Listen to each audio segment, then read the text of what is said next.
સુરતથી મહત્વના સમાચાર આવી રહ્યા છે। સુરતમાં 5 વર્ષ પહેલા હીરાની કંપનીએ ચેક બાઉન્સ કર્યાનો મામલો તમામ પરિવાર ગૃહ રાજ્યમંત્રી હર્ષ સંઘવી પાસે ન્યાયની માંગ લઈ પહોંચ્યા। 35થી વધુ પરિવાર ચેક બાઉન્સમાં કેસમાં જેલની હવા પણ ખાઈ ચૂક્યા છે। કેપી સંઘવી હીરાની કંપનીએ ખોટા કેસ કર્યા હોવાના પરિવારના આક્ષેપ।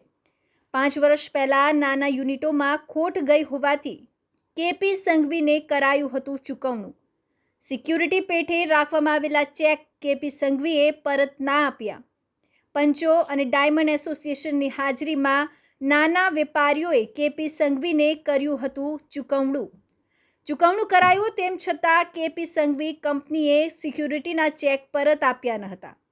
આ ચેક બેંકમાં નાખી બાઉન્સ કરાવી તમામ સામે કેસ કર્યા।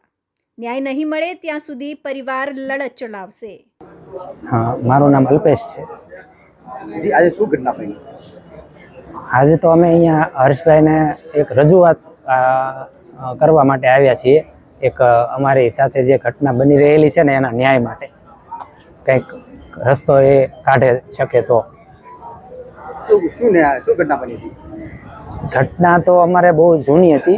बधाए परिवारो जेटला अहींया आव्या छे એને બધાને કોઈને 17, 2017, 18, 19 એવી રીતના બધા ધંધો કરતા હશે ડાયમંડનો। એમાંથી બધાને જે તે સમયે કંઈક પૈસા ખોટા થવાથી નુકસાની આવતા બધાએ પંચોને ભેગા કરી અને ડાયમંડ એસોસિએશનમાં ચૂકવણું કરેલું, સેટલમેન્ટ કહેવાય જેને હીરાના ધંધામાં। અને પછી બધાએ અગ્રણીઓની હાજરીમાં જે પોતાનો પાસે જેટલો માલ હોય, જેટલા કેશ હોય, જેટલું પ્રોપર્ટી હોય અને ઘરેણા હોય, બધી જ સંપત્તિ ત્યાં સોંપી અને પછી પોતાની ઇજ્જત આબરૂ બધું દઈ એટલે એ સમયે પંચોએ અને એસોસિએશને એવું નક્કી કરેલું કે આ વસ્તુ બધી હવે આપી દેશે તો આપણે પછી સહમતિથી બધાય ભાગ પાડી લઈએ। એ રીતે અમારી ઘટના બનેલી। અને પછી એક કેપી સંઘવી કંપની છે ને એને અમે એની જોડે કામ કરતા તો એ અમારી પાસેથી સિક્યુરિટી પેટે એડવાન્સ ચેક લેતા। હવે આ પંચો અને એસોસિએશને જ્યારે એને સેટલમેન્ટ પેટે બધું આપ્યું ત્યારે એની પાસેથી ચેકની માંગણી કરી કે ભાઈ ચેક હવે આ લોકોના જે છે એ તમે રિટર્ન કરી દો।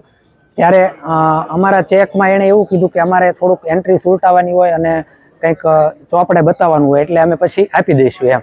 એટલે બધાએ એસોસિએશને અને પંચો એના ઉપર વિશ્વાસ મૂક્યો। એવડી મોટી કંપની છે તો કાંઈ ખોટું તો ન જ કરે। પણ બન્યું સાવ ઉલટું કે પછી 6 મહિના પછી ચેક બાઉન્સના મેસેજ આવ્યા ફોનમાં। હવે બેંકમાં તપાસ કરી તો ચેક બાઉન્સ થયેલા। પછી કોર્ટમાંથી સમન્સ આવ્યું એટલે અમને એમ થયું કે આ શું હશે। એટલે કોર્ટમાં ગયા એટલે એને કીધું કે આ તમારી ઉપર કેસ થયેલો છે। ત્યારના બધા એના કેસો ચાલુ છે। હવે બે વખત તો હું અંદર જઈ આવેલો છું જેલમાં અને અત્યારે કેસો છતાંય ચાલુ છે। અને કોઈ વકીલ અને એના પાછળના ખર્ચા કરવા માટેની ફીઝના પૈસા નથી। ઘરમાં બીમાર મમ્મી છે, આ જ ટેન્શનમાં મારા પપ્પાએ જતા રહ્યા। આખું ફેમિલી હેરાન પરેશાન થઈ ગયું। પણ કારણ એક જ કે આપણે માનવતાના નાતે બધું જ ચૂકવી દેવા છતાં પાછળથી આવું કરશે એવું કાંઈ ખબર નહોતી।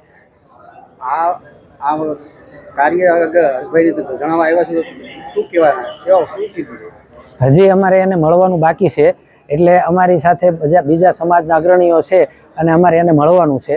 એટલે એ જે પછી હવે આમાં રસ્તો કાઢે ખબર નથી કાંઈ। અને ન્યાય નહીં મળે તો તમે આગળ શું કરશો? હવે આમાં તો અમે છેક સુધી એ રીતે અત્યારે લડીએ છીએ કે કોઈ વ્યક્તિ અમારા આટલા જણામાંથી બધાયના સ્વભાવ હરખા ન હોય, કોઈ વ્યક્તિ મૂંઝાય અને કાંઈ અવળું પગલું ભરવાની વાતય કરે તોય તે અમે એને એવું કહીએ છીએ કે ભાઈ કાંઈક રસ્તો નીકળશે।